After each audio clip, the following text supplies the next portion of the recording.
अस्सलाम वालेकुम my dear students, मैं हूं आपका ट्यूटर प्रोफेसर वसीम अख्तर और आप देख रहे हैं यूनिक मैथ स्टूडियो। स्टूडेंट्स, आज के इस लेक्चर में हम एक्सरसाइज 3.2 के रिमेनिंग क्वेश्चन देखेंगे। इससे पिछले लेक्चर में हमने एक्सरसाइज 3.2 जो है उसके पहले क्वेश्चन के सारे पार्ट्स हमने सोल्व करे थे। आज हम क्वेश्चन नंबर 2 से ऑनवर्ड स्टार्ट करते हैं। लेकिन लेक्चर स्टार्ट करने से पहले मेरी आप लोगों से रिक्वेस्ट है कि अगर आप हमारे चैनल पर नए हैं तो हमारे चैनल को सब्सक्राइब कीजिए और वीडियोस के जो लिंक है अपने दोस्तों के साथ जरूर शेयर करिए।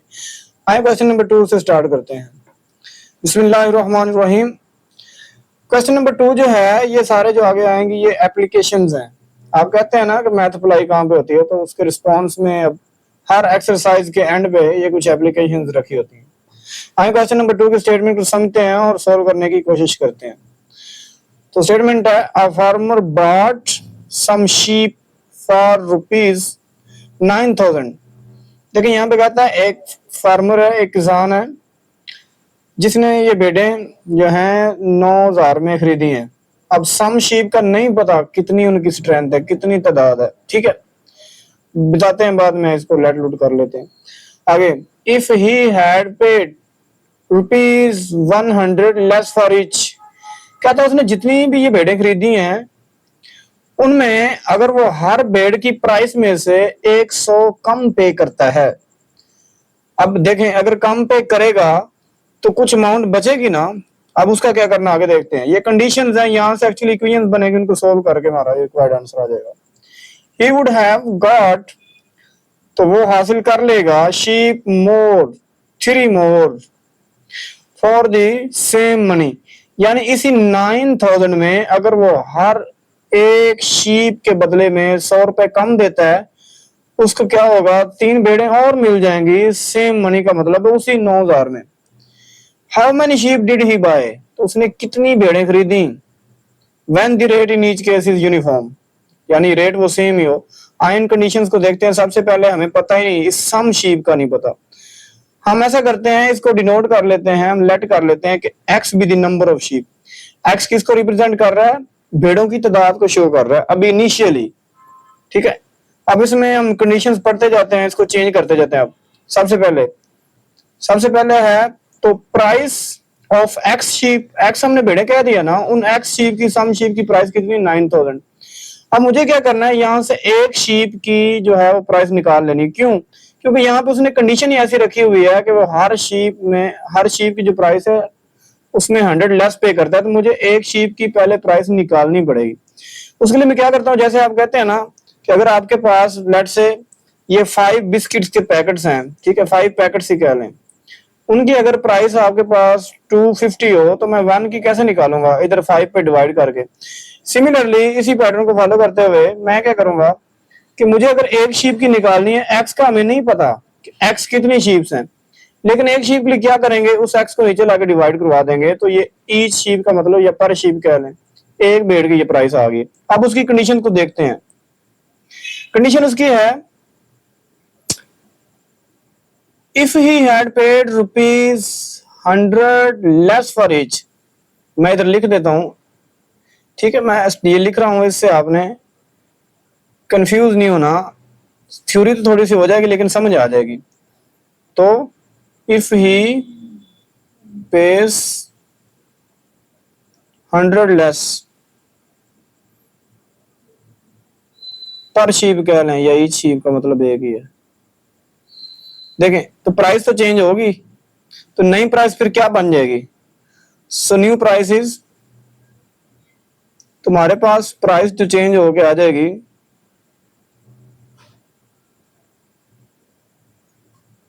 न्यू प्राइस पर शीप।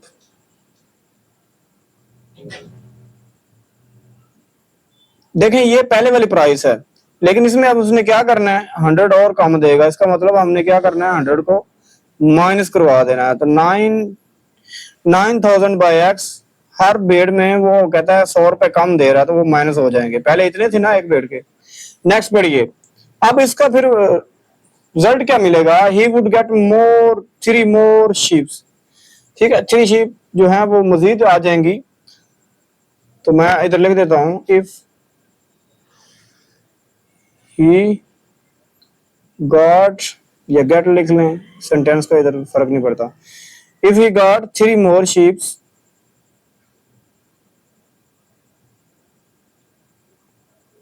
then क्या होगा, न्यू नंबर ऑफ शीप्स, ये टोटल नंबर कह लें, नई तादाद उनकी चेंज हो जाएगी ना, पहले अगर x है तो इसमें 3 ऐड करना पड़ेगा, तो न्यू नंबर ऑफ शीप्स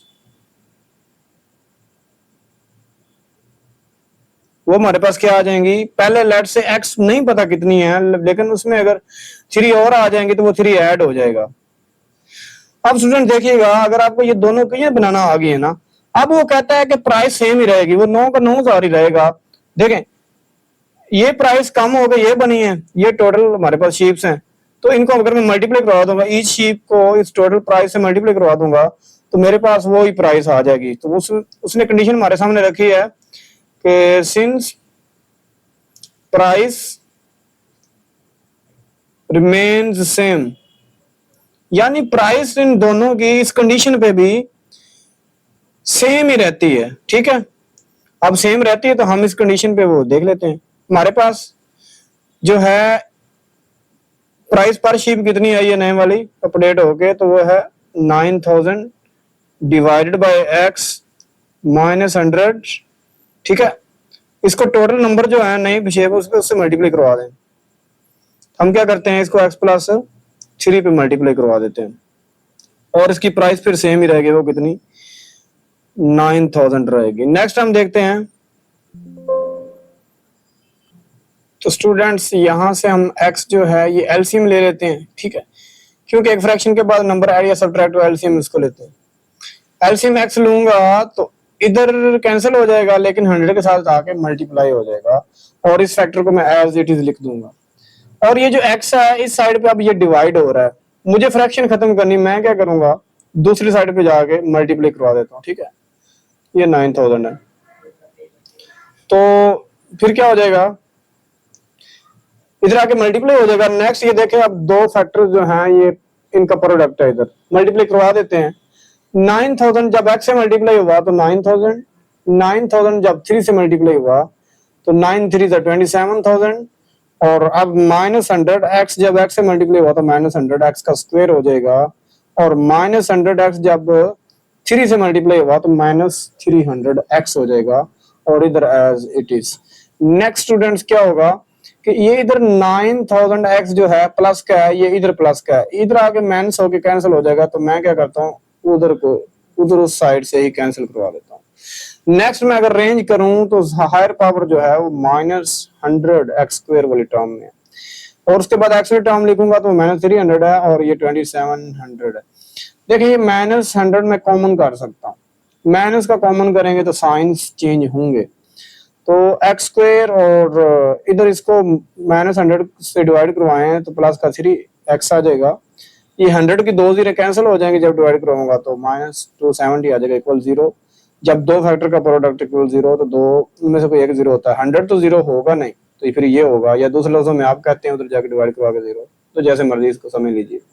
अब ये एक स्टैंडर्ड क्वाड्रेटिक इक्वेशन हमारे पास आ गई है, इसको सोल्व करने के 3 मेथड हैं, फैक्टराइजेशन से नहीं हो सकती, इसके पॉसिबल फैक्टर नहीं है, मैं भी हूं, लेकिन आप क्या करेंगे कि क्वाड्रेटिक फार्मूला अप्लाई कर देंगे। ठीक है, अब ये x की वैल्यू, a की वैल्यू 1 है, जो x का स्क्वायर का कोएफिशिएंट होता है, b यहाँ पे 3 है, और ये c की वैल्यू। ठीक है, तो माइनस b में मैंने लिखा है -3 plus minus under root of b square, तो 3 का स्क्वायर -4ac, c मारा ये -270 है। स्टूडेंट्स 3 का जब स्क्वायर करूंगा तो वो 9 आएगा, और इन दोनों को जब मल्टीप्लाई करवाऊंगा 4 और 270 को माइनस माइनस तो प्लस हो गया, तो ये आ जाएगा 1080। जब दोनों को ऐड कर दूंगा तो 1089, और 1089 जो है ये परफेक्ट स्क्वायर है, परफेक्ट स्क्वायर है 33 का। तो नेक्स्ट में क्या करता हूँ 33 लिख देता हूँ। अब मैं दो रूट मेरे पास आ गए, एक प्लस के साथ और एक माइनस के साथ, प्लस वाली वैल्यू इधर लिख देता हूँ, माइनस वाली इधर। अब देखो 33 में से 3 माइनस करूं तो बाकी 30 रह जाएगा, 30 को 2 पे डिवाइड कराएं 15, इधर -3 और -33 -36 आ जाएगा, -36 को 2 पे डिवाइड कराऊं तो -18 आ जाएगा। स्टूडेंट्स x तो हमने शुरू में कहा था ये बेड़े हैं, अब हमने ऐसा तो कभी नहीं कहा कि -18 बेड़े हैं। ठीक है, तो इसका मतलब है ये इग्नोर करेंगे इमेजिनरी, और माइनस में ये आंसर नहीं हो सकता, फाइनली हमारा ये जो होगा ये आंसर हो जाएगा। तो एक्स क्या थी हमारे पास, भेड़ें थी, तो हम कह सकते हैं कि 9,000 में 15 भेड़े खरीदेगा। वैसे ही पाकिस्तान में तो ऐसा नहीं होता, अब तो मुर्गी भी नहीं आती 600 की, इसका मतलब एक भेड़ 600 की मिल रही है। तो पता नहीं बुक चेंज भी हुई है, खैर एनीवे। तो बस ये हमारा था क्वेश्चन नंबर 2। नेक्स्ट देखते हैं क्वेश्चन नंबर 3, सेम पैटर्न पे है, समझिएगा। A man sold his stock, ठीक है, कोई स्टॉक है उसके पास, जखीरा उसने किया हुआ of eggs for rupees 2,400। Eggs का उसने स्टॉक किया हुआ है और कितने पैसों का है वो, उसकी जो वर्थ है वो 2,400 है, ठीक है। तो यहाँ पे अभी नहीं हमें पता कि कितने डजन एग्स हैं इस प्राइस में, ठीक है। पहले की तरह जैसे हमें नहीं पता था कि कितनी वो भेड़ें थी। आगे नेक्स्ट पढ़े, इफ ही हैड 2 डजन मोर, अगर उसके पास 2 दर्जन जो अंडे हैं वो मजीद हो जाएं, he would have got some money, same money by selling the whole for rupees 0.50 per dozen cheaper। इसका मतलब है पहले जो प्राइस है अगर वो उसके पास 2 दर्जन अंडे ज्यादा हो जाएं तो सेम ही मतलब ये सेलिंग प्राइस उसकी आएगी। क्यों ऐसा हो रहा है, क्योंकि उसने रेट ही कम कर दिया है। अगर रेट कम कर दिया तो अंडे बेशक ज्यादा ही हुए हैं लेकिन कांस्टेंट वही 2,400 ही आएगी। तो इन कंडीशंस को हम देख लेते हैं। कहता how many dozen egg he did he sell. अब हमने एक्चुअली ये कितनी दर्जने उसने अंडे सेल किए हैं इतने पैसों में, इन कंडीशंस में वो हमने देखना है। हम ऐसा करते हैं, सबसे पहले हमें नहीं पता कितने अंडे, हम लेट कर लेते हैं पहले की तरह x b x dozen, x dozen है, एक्स डजन है। तो अगर आपने एक्स डजन कह दिया, इसी एक्स भी हमने फाइंड करना है, लेकिन ये कंडीशन जो है इसको देखते जाते हैं। सबसे पहले के प्राइस ऑफ एक्स डजन, अगर आपने एक्स कह दिया तो उसकी प्राइस कितनी उसने दी हुई है 2,400, ठीक है। और पहले की तरह अगर आपने एक दर्जन की या पर डजन की प्राइस फाइंड करनी है तो एक्स जितनी भी डजन होंगी इधर आके डिवाइड हो जाएंगे। अब कहता है कि अगर 2 दर्जने मजीद ऐड आ जाएं हो जाएं तो फिर क्या होगा, पहले हमारे पास एक्स डजन थी उसमें हम 2 ऐड कर देते हैं। आगे कहता है if he sells per dozen 0.5 या 50, एक ही बात है, चीपर। देखें अगर वो सस्ती सेल करेगा तो पहले ये प्राइस आई थी पर दर्जन, अब कुछ रेट कम हो गया, उसमें कितना कम हुआ, यानी 0.5, हाफ रुपया जो है हर डजन में वो कम, ठीक है, रेट कर रहा है। तो हर डजन की प्राइस ये बन जाएगी। और फिर वो कहता है कि टोटल प्राइस भी सेम रहेगी। इसका मतलब है अभी तक ये चेंज हो के पर डजन हमारे पास जो आया प्राइस वो ये है, और नहीं इसमें अभी वो चीपर होनी है ये वाली, ये पर डजन है नई प्राइस और टोटल डजन इतनी है। अगर इनका मैं दोनों को प्रोडक्ट करवा तो टोटल डजन उसकी प्राइस है तो वो रिमेन सेम रहेगी। इसका ये मतलब है कि वो 2,400 ही रहेगा। तो यहाँ से मैं क्या करूंगा, ये कंडीशंस पे इक्वेशन बना दूंगा। अब मुझे इनको सोल्व करना है पहले की तरह। तो ये एक्स मैं क्या करता हूँ, एलसीएम कर देता हूँ दोनों तरफ, ठीक है। एक्स एलसीएम किया, इधर तो कैंसिल हो जाएगा लेकिन 0.5 के साथ आ जाएगा। अगले स्टेप में ये एक्स इधर डिवाइड है उधर मल्टीप्लाई हो जाएगा। नेक्स्ट हम क्या करते हैं, मल्टीप्लिकेशन करते हैं 2 फैक्टर्स की। एक्स जब 2,400 से मल्टीप्लाई हुआ तो 2,400 एक्स, और इधर मल्टीप्लाई हुआ तो 0.4 एक्स, एक्स से मल्टीप्लाई होगा एक्स स्क्वायर। 2 जब 2,400 से मल्टीप्लाई हुआ तो 4,800, और इधर जो x है ये माइनस 0.5 एक्स से मल्टीप्लाई हुआ तो ये हमारे पास आ जाएगा। तो 2 को जब आप मल्टीप्लाई करवाएंगे 0.5 एक्स से तो ये 1 एक्स आ जाएगा, 1 हम लिखते नहीं है, और इधर 2,400 एक्स। स्टूडेंट्स गौर करें ये प्लस का इधर आके इसने कैंसिल होना है तो मैं इस साइड पे कैंसिल करवा देता हूँ, बाकी हमारे पास ये आ गया। और ये जो 0.5 है हमने पॉइंट रिमूव करना है, और ये हमने सीखा भी हुआ है कि पॉइंट की जगह आप 1 लगाएं और 5/10 आ जाएगा तो उसको दूसरी फॉर्म में हम कह सकता हूँ 1/2 आ जाएगा। हाफ का मतलब 1/2 भी होता है। और ये सारा मैंने एज इट इज लिख दिया। अब मुझे क्या करना है, मुझे ये करना है कि ये जो 2 है ये खत्म करना है फ्रैक्शन, तो मैं इसी एलसीएम के साथ मल्टीप्लाई करवा देता। 2 के साथ सारी टर्म को मल्टीप्लाई कराऊंगा, इसका अपना कैंसिल हो जाएगा, ये डबल हो जाएगा, ठीक है। और ये भी 2 से मल्टीप्लाई कराऊंगा। अब मुझे ये माइनस नहीं चाहिए। अब इसको आप 2 एंगल से समझ सकते हैं, या तो -1 कॉमन करके ये कह लें, या ऐसे कहें कि इन सारी टर्म्स को मैं दूसरी साइड पे उठा के ले गया, सबके साइन चेंज हो गए। तो ये एक्स स्क्वायर प्लस का 2x और माइनस का 9,600, अब फिर इसके फैक्टर थोड़े से टफ हो जाएंगे तो आप क्या करेंगे, क्वाड्रेटिक फार्मूला ही यूज कर लेंगे। तो क्वाड्रेटिक फार्मूला जब यूज करेंगे तो हमारे पास आ जाएगी वैल्यू माइनस बी, बी का वैल्यू वहां पे 2 शो हो रहा था, तो माइनस फार्मूले से प्लस माइनस बी स्क्वायर में 2 का स्क्वायर माइनस 4ac, और ये माइनस माइनस प्लस। और स्टूडेंट्स जब इन दोनों को मल्टीप्लाई आप करवाएंगे ना तो ये आ जाएगा 38,400, लेकिन ये 2 का स्क्वायर उसमें ऐड करना है तो 404 हो जाएगा। बाद में मैं क्या करता हूँ कि इस अंडर रूट का आंसर लेता हूँ जब कैलकुलेटर से, 195.97 आ जाएगा डिवाइडेड बाय 2। अब मुझे क्या करना है, ये पॉजिटिव वाला रूट एक साइड पे कर लें, नेगेटिव वाला रूट एक साइड पे कर लें, इन दोनों को ऐड करके 2 पे डिवाइड कराएंगे तो 96 पॉइंट अप्रोक्सीमेट 99 आ जाएगा। और इन दोनों को सब्ट्रैक्ट करवा के 2 पे डिवाइड कराएंगे तो -91। तो इसका मतलब है इनको मैं अरेंज का मतलब अप्रोक्सीमेट कर सकता हूँ 97, क्योंकि ये हम एक्चुअली एक्स डजन्स को डिनोट कर रही हैं तो हम ऐसे तो नहीं ना कह सकते कि 96.99 डजन। तो इसको भी मैं क्या करता हूँ, अप्रोक्सीमेट कर लेता हूँ -99, लेकिन हमने ऐसा तो कभी बोला नहीं कि -99 डजन एग लेके आना, तो ये इग्नोर कर देंगे माइनस वाला रूट। इसका मतलब है वो 2700 में कितनी दर्जन सोल्ड करेगा, 97 डजन। उम्मीद करता हूँ ये क्वेश्चन समझ आ चुका होगा। नेक्स्ट हम देखते हैं, ये अच्छे समझिएगा, और अगर आप फिजिक्स के स्टूडेंट हैं तो फिर ज्यादा समझ आने वाली है। साइकिलिस्ट, साइकिलिस्ट होता है जो मतलब साइकिल की रेस लगाता है या साइकिल चलाने वाला कहना। ट्रेवल्ड, सफर किया 48 किलोमीटर। देखिए स्टूडेंट्स ये डिस्टेंस की बात हो रही है, ठीक है, एक तो हमें पता चल गई और वो गिवन भी है। चलिए आगे पढ़िए। एट यूनिफॉर्म स्पीड, यानी एक ही स्पीड, यूनिफॉर्म का मतलब है कि जितना उसने डिस्टेंस कवर किया उसमें कोई चेंज नहीं आया। ये कोई 2 पॉइंट हैं, जितना भी उसने सफर किया एक ही स्पीड के साथ। सपोज करें साइकिल पे कितनी हो सकती है, 20 किलोमीटर पर आवर कह लें, तो वो सारा डिस्टेंस उसने एक ही स्पीड से कवर किया, इसको बोलते हैं यूनिफॉर्म स्पीड। नेक्स्ट जो है,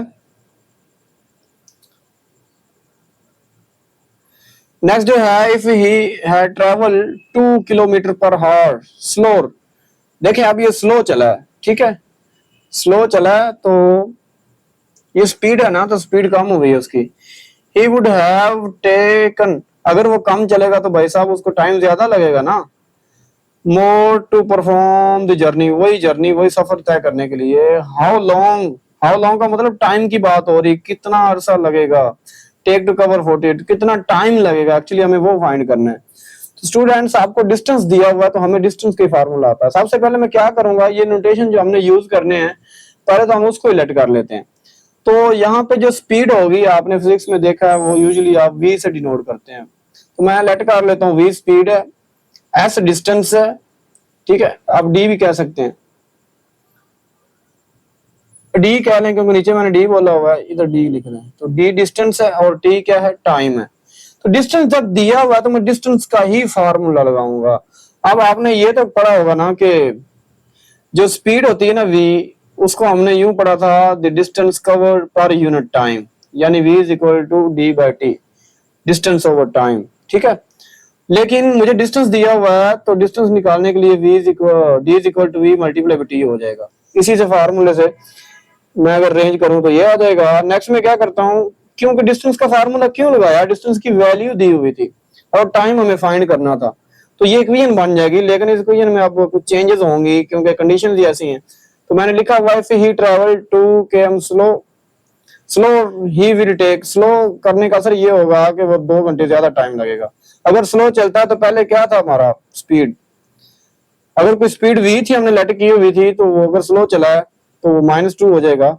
लेकिन ऑन द अदर हैंड जो टाइम पहले t आपने लेट किया हुआ है वो क्या बन जाएगा, t+2। तो मैं इस स्पीड की और टाइम की वैल्यू इधर पुट कर देता हूँ। स्पीड हमारी v है, टाइम t है, मैं इसी कंडीशन 1 में पुट करूँ तो वो बन जाएगी स्पीड की जगह v की जगह v -2 according to this condition, और टाइम जो हमारा वो बढ़ जाएगा स्पीड कम होने की वजह से, वो ये, और इज इक्वल टू 48। नेक्स्ट में क्या करता हूँ, मल्टीप्लाई करवा देता हूँ, v t से मल्टीप्लाई हुआ तो v मल्टीप्लाई बाय t, और v2 से मल्टीप्लाई 2v -2t और माइनस प्लस -4 और इधर as it is. Next student देखें, इस v क्रॉस t की इक्वेशन नंबर 1 में वैल्यू आप देख के आए हैं, ठीक है, वो कितनी 48, तो मैंने इसकी जगह क्या पुट कर दिया, 48 पुट कर दिया और बाकी सारा एज इट इज। अब आगे थोड़ा सा अगर देखें तो ये 48 इस 48 से कैंसिल हो जाएगा और फर्दर हमारे पास ये 2v माइनस 2t आ जाएगा। और आपके माइंड में स्टूडेंट्स होना चाहिए हमने फाइंड क्या करना है, ठीक है, हमारा टारगेट क्या है। तो वो हमारा टारगेट ये है कि वो कितना टाइम फाइंड करना है। तो स्टूडेंट्स ऑटोमेटिकली हमें ये v खत्म करना पड़ेगा। अब ये कैसे करें, आ जाए कोई ये नंबर 1 हमें दिया हुआ था v multiply t is equal to 48, वहां से मैं v की वैल्यू निकाल लूंगा जो कि 48 बाय t आ जाएगी, वो इधर इसी में पुट कर देता हूँ तो वो v वेरिएबल खत्म हो जाएगा वेलोसिटी वाला, सिर्फ टाइम में हम आ गए t में। अब इसको सोल्व करूं तो ये जो t है ये फ्रैक्शन खत्म करनी है, मैं इसी के साथ क्या करता हूँ मल्टीप्लाई करवा देता हूँ दोनों तरफ, इधर करवाऊंगा। अच्छा ये एक तो 2 मल्टीप्लाई हो रहा था वो 96 हो जाएगा, इधर मल्टीप्लाई कराऊंगा t कैंसिल हो जाएगा, इधर मल्टीप्लाई t के साथ करवाऊंगा स्क्वायर हो जाएगा -4t हो जाएगा। जब मैं रेंज करूंगा तो -4 और 2t स्क्वायर -4t प्लस 96 हो जाएगा पावर के हिसाब से, -2 कॉमन करेंगे t स्क्वायर प्लस 2t -48 और -2 उधर जाकर डिवाइड होकर खत्म, तो t स्क्वायर प्लस 2t -48। अब आप क्या कर सकते हैं, या तो मिड टर्म ब्रेक कर लें या फिर क्वाड्रेटिक फार्मूला। तो ये छोटा एक्सप्रेशन है तो ये हमने 48 बनवाना है माइनस का, तो 8 6 48, ठीक है।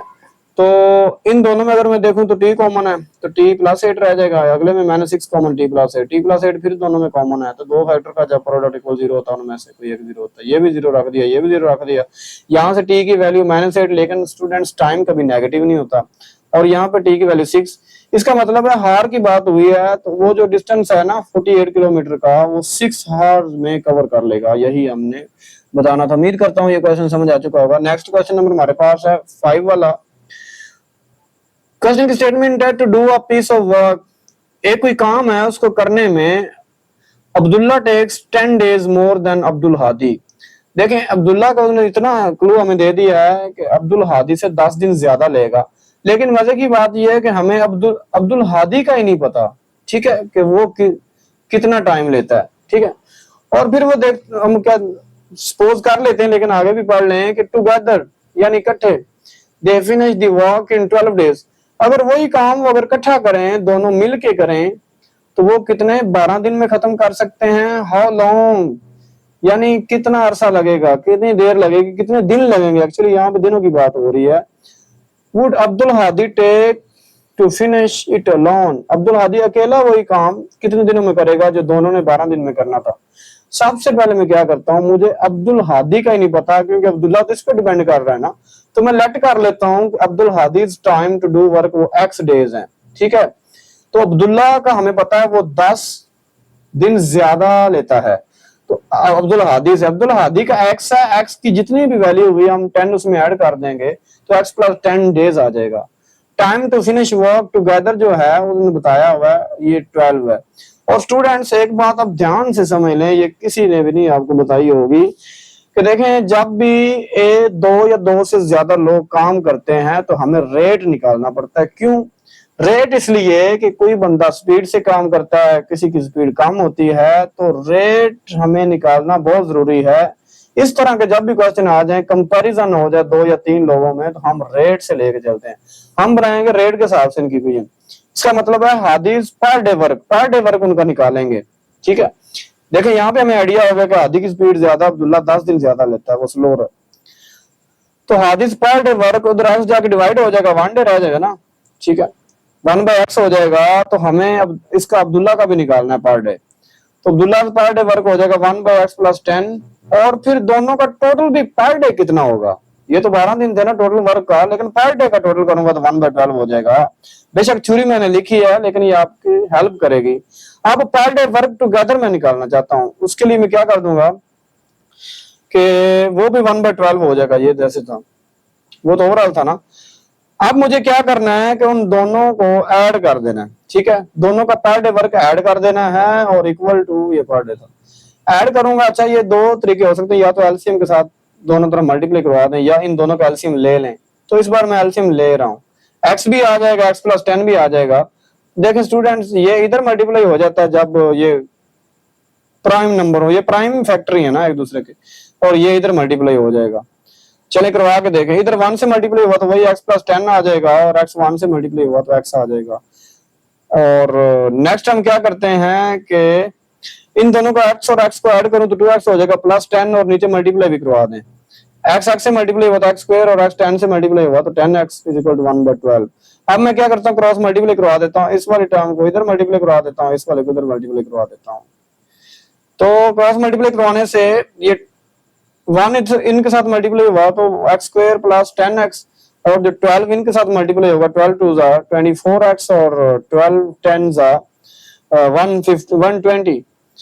तो अब हमने क्या करना है, इसको स्टैंडर्ड फॉर्म बनाने के लिए, क्योंकि एक्स स्क्वायर वाला टर्म इधर है, इन दोनों को उठाकर मैं इस साइड पे ले आता हूँ, तो ये माइनस का 24x हो जाएगा और माइनस का 120 हो जाएगा इस साइड पे 0। अब देखें एक्स वाले टर्म दो हैं, तो एक -24 है प्लस 10 है तो -14 रह जाएगा। अब यहाँ से मुझे या तो फैक्टराइज कर देना है या फिर क्वाड्रेटिक फार्मूला, तो इसके फैक्टर बनते हैं स्टूडेंट्स, माइनस का 20 लें प्लस का 6 लें, -14 भी रह जाएगा और मल्टीप्लाई करवाने से -120 भी आ जाएगा। इन दोनों में से x कॉमन तो x -20, इनमें प्लस 6 कॉमन तो x -20, x -20 फिर कॉमन एक बार लिख दूंगा। जब दो फैक्टर का प्रोडक्ट इक्वल 0 तो या ये 0 या ये 0। यहाँ से मुझे x की वैल्यू 20 मिल गई और यहाँ से मुझे x की वैल्यू माइनस है। x क्या था एक्चुअली, ये नंबर ऑफ डेज हैं जो अब्दुल हादी को काम करने में रिक्वायर्ड होते हैं।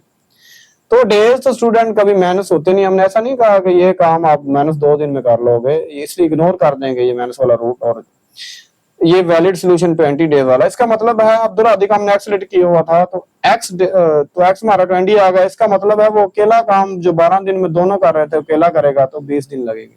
उम्मीद करता हूँ ये क्वेश्चन क्लियर हो चुका होगा। नेक्स्ट दो इजी वाले क्वेश्चन है, ध्यान से स्टेटमेंट समझ लीजिएगा, स्टेटमेंट आप समझ गए तो क्वेश्चन हो गया। द ब्रेकिंग डिस्टेंस, आप पहले तो ब्रेकिंग डिस्टेंस समझ लें। देखिए कोई भी कार है, बाइक है, मोटरसाइकिल, जो साइकिल भी है इवन के, आप देखें अगर एक स्पीड से आ रहे हैं और आगे इधर कोई और चीज बाइक वगैरह खड़ी है, अब आपने क्या करना है, ब्रेक लगानी है कि कहीं एक्सीडेंट ही ना हो जाए, ठीक है। अब ब्रेक लगाते लगाते कुछ डिस्टेंस कवर होगा ना, बेशक थोड़ा ही हो, और अगर वेलोसिटी ज्यादा, स्पीड ज्यादा है तो वो ज्यादा डिस्टेंस हो सकता है, और अगर स्पीड कम है तो वो कम हो सकता है, जल्दी ब्रेक लग जाएगी। तो ब्रेक लगाने के बाद जो डिस्टेंस कवर करते हैं उसको बोलते हैं ब्रेकिंग डिस्टेंस। इन मीटर्स वो दिया हुआ है और कार का एक मॉडल से दिया हुआ। एक्चुअली ये स्पीड पे डिपेंड करता है ना, ये जो डिस्टेंस है कितना कवर होगा। अगर स्पीड ज्यादा है तो ज्यादा, अगर स्पीड कम है तो कम होगा। Where s is the speed of car in kilometre per hour, if आप उसकी कंडीशन सुनिएगा, इस कंडीशन पे हमने क्वेश्चन सोल्व करना है। कहता है इफ द मैक्सिमम से ब्रेकिंग डिस्टेंस इज 50 मीटर, वो कहता है अगर ये यहाँ से लेके यहाँ तक अगली गाड़ी खड़ी है, उससे अगर सेफ होना है, आपने जल्दी ब्रेक लगानी है, तो वो 50 मीटर का डिस्टेंस है। कहता है find the range of speed where is braking safe, कि ब्रेक लगाना सेफ हो जाएगा, कितनी स्पीड हो तो वो 50 से पहले पहले ब्रेक लग जाएगी। आए इन कंडीशंस को यूज करते हुए हम वो स्पीड निकालते हैं कि कितनी स्पीड से आएगा कि 50 से पहले पहले ब्रेक लग जाएगी और वो सेफ रह जाएंगे। उम्मीद करता हूँ स्टेटमेंट आपने समझ लिया होगी। तो हमें एक फंक्शन दिया हुआ है ब्रेकिंग डिस्टेंस कार का, ये इस तरह डिजाइन किया गया, d into s is equal to 0.02 s square plus 0.1 s।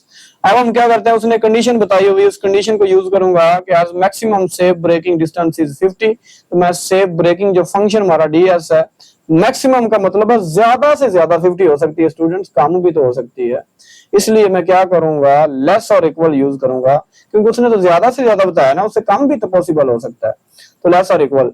अभी इसी फंक्शन की मैं वैल्यू पुट करूं 0.02 s square plus 0.1 s less than 50, 50 को उठा के इधर ले आओ, -50 हो जाएगा। अब देखें हमने जब एक्सरसाइज करी थी 3.1, वहां पे ये इनइक्वालिटीज को सोल्व करना हमने सीखा है। हम क्या करते हैं, उनकी क्रॉसपोंडिंग इक्वेशंस में ले जाते हैं। तो मैं इसकी बना देता हूँ इक्वेशन बनाऊंगा, तो सबसे पहले मुझे पॉइंट खत्म करने हैं। पॉइंट खत्म करना तो आप छोटी क्लासेस में सीख के आए हैं, वो भी कहते हैं छोटी क्लास वाले बच्चे कि ये 2 तो वैसे लिख दिया, इस पॉइंट की जगह 1 लगाएं, आगे जितने डिजिट है वो कहते हैं 0 लगा देते हैं, और इधर देखें तो ये 1/10 आ जाएगा। अब मुझे क्या करना है कि ये फ्रैक्शंस खत्म करनी है, तो मैं क्या करूंगा, जितना एलसीएम बनेगा, देखें एक डिनोमिनेटर हमारा 100 है, एक हमारा 10 है, 10 और 100 का एलसीएम जो होता है वो 100 ही होता है, 100 पे 100 भी डिवाइड होता है 10 भी, हम 100 से मल्टीप्लाई करा दोनों तरफ, इधर 100 से मल्टीप्लाई कराऊंगा, जब ये 100 पूरे का पूरा हो जाएगा कैंसिल, ठीक है, इसलिए मैंने 2s स्क्वायर लिख दिया। इधर मैंने 100 से मल्टीप्लाई करवाया था, लेकिन 10 10 100, तो वो 10s मैंने नीचे लिख दिया, थोड़ी सी डायरेक्ट कैलकुलेशन है, लेकिन मैं इधर आपको क्लियर कर रहा हूं, ठीक है। तो नेक्स्ट देखिएगा, नेक्स्ट जो है ये 2 आप फिर कॉमन निकाल सकते हैं। कॉमन निकालेंगे या दूसरे लफ्जों में 2 पे डिवाइड करवाएंगे, इधर से s स्क्वायर रह जाएगा, इस 2 कॉमन निकालेंगे तो 5s रह जाएगा और ये 2500 रह जाएगा। इसको अब जब हम सोल्व करते हैं बाय क्वाड्रेटिक फॉर्मूला, तो ये b का वैल्यू इधर आना था, अच्छा 5s ही है, ठीक है। तो माइनस बी में आ जाएगा -5 plus minus under root b square में 5 स्क्वायर -4 फार्मूले का, और ए सी सी का वैल्यू -2500। जब इन दोनों को मैं मल्टीप्लाई करवा दूंगा तो ये मेरे पास आ जाएगा 10,000, ठीक है। 2500 को 4 से मल्टीप्लाई करवा दें 10,000 और 5 का स्क्वायर 25 होता है, तो ओवरऑल ये क्या बन जाएगा 10,025, ठीक है। और जब इसका मैं अंडर रूट लूंगा तो ये 100.12 आ जाएगा। नेक्स्ट हम क्या करते हैं, 2 रूट पॉसिबल है, एक में प्लस के साथ लिख देता हूँ 5 -5 प्लस 100.12 और -5 -100.12 ओवर 2 उधर भी ओवर 2। जब इन दोनों को ऐड करके 2 पे डिवाइड कराऊंगा तो आंसर आएगा 47.56। जब इन दोनों को ऐड करके 2 पे डिवाइड कराऊंगा तो आंसर आएगा -52.56, क्योंकि s डिनोट कर रहा है स्पीड को, और स्पीड स्टूडेंट्स कभी हमने नेगेटिव नहीं देखी, तो ये इररेलेवेंट इनवैलिड सॉल्यूशन है। इसका मतलब है उसने कहा था कि find the range of speed, उस स्पीड की रेंज बताइए वेयर ब्रेकिंग इज सेफ, कि वो ब्रेक लगाते लगाते सेफ रह जाएं, कितनी स्पीड होनी चाहिए। तो वो स्टूडेंट्स फाइनली हमने देखा कि वो स्पीड जो होनी चाहिए अगर ब्रेक आपने सेफ लगानी है, उसकी रेंज, अब देखिए स्पीड अगर बिल्कुल रेस्ट में है तो 0 है, तो 0 से लेके 47 के बीच बीच में अगर होगा, 50 से आगे नहीं जाना हमने, तो ये ठीक बात, हमने ठीक आंसर निकाला है। तो इसलिए हमारी जो रेंज बनेगी वो 0 से बड़ी स्पीड होगी, 0 से ज्यादा या 0 के इक्वल तभी होगी जब रेस्ट में होगी, लेकिन 47 से जो है 0.56 से उससे लेस है। तो बस उम्मीद करता हूं कि ये क्वेश्चन भी समझ आ चुका होगा। लास्ट क्वेश्चन है, रॉकेट फॉलो, एक रॉकेट जो है वो फॉलो करता है द हाइट फंक्शन, ये एक हाइट फंक्शन इसको फॉलो करता है, ठीक है। यानी ये टाइम अगर आप 1 सेकंड पुट करेंगे तो उसकी हाइट 1 सेकंड पे क्या होगी, 2 सेकंड पे क्या होगी, इस वाले मॉडल को वो फॉलो करता है। और हाइट जो है वो मीटर में है और टाइम जो है वो सेकंड्स में है। वो कहता है फाइंड इंटरवल, इस तरह हमने इंटरवल देखना है, ओपन होगा या क्लोज होगा वो हम कंडीशंस पे देखते हैं, ठीक है। Find interval which rocket is at least 40 metre above the ground, कि वो कितने टाइम पे जमीन से 40 मीटर ऊपर होगा, उस टाइम का इंटरवल बताएं। देखिए स्टूडेंट, एक स्टार्टिंग वाला टाइम होगा और एक इधर एंड तक पहुंचने में इसको कितना टाइम लगेगा, हमने वो इंटरवल बताना है। तो आए उसकी कंडीशंस को देखते हैं। ये हमारे पास हाइट फंक्शंस था, क्योंकि उसने कहा हुआ जो आपने 40 मीटर हाइट पे वो टाइम बताना है, तो हाइट मुझे h × t एक्चुअली 40 दी हुई है, ये गिवन हमें इंफॉर्मेशन है। तो ये हाइट फंक्शन के नीचे मैं वैल्यू पुट करूंगा तो -5t square plus 20t plus 30 is equal to 40। अब मैं क्या करता हूँ कि इस 40 को उठा के इधर ले आता हूँ, क्योंकि हमने स्टैंडर्ड फॉर्म में कन्वर्ट कर, नहीं हम ऐसा करते हैं, ये टी स्क्वायर जो है इसका कोफिशिएंट माइनस का, मैं इन तीनों टर्म को उठाकर दूसरी साइड पे ले जाता हूं, तो ये भी प्लस होगी, ये माइनस होगी, ये माइनस होगी और वो अपनी जगह पे प्लस ही है।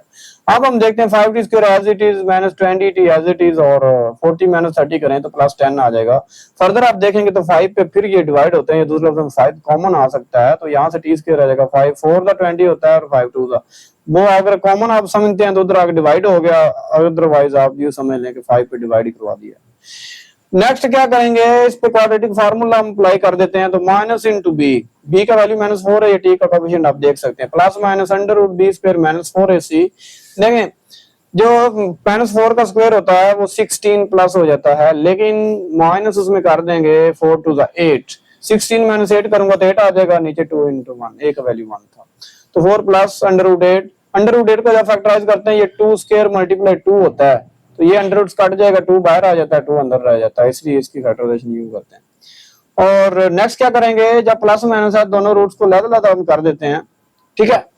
तो 2, अच्छा नेक्स्ट में देखें ये 2 कॉमन कर सकते हैं आप, अगर आप 2 कॉमन करेंगे तो इधर आ जाएगा 2 प्लस अंडर रूट 2 ओवर वाला जो 2 है वो हो जाएगा कैंसिल, और प्लस माइनस के साथ हम वैसे लिख देंगे 2 प्लस माइनस अंडर रूट 2। अब मैं क्या करूंगा, एक रूट प्लस में लिख दूंगा और एक माइनस में लिख दूंगा, तो ये हमने प्लस वाला लिखा और ये 2 माइनस अंडर रूट 2। आप इसी तरह अपने कैलकुलेटर में आप पहले 2 फिर उसमें ऐड कर देंगे 2 का अंडर रूट, तो ये टाइम आ जाएगा 3.1414, इस तरह डेसिमल के बाद 3 डिजिट्स तक आंसर।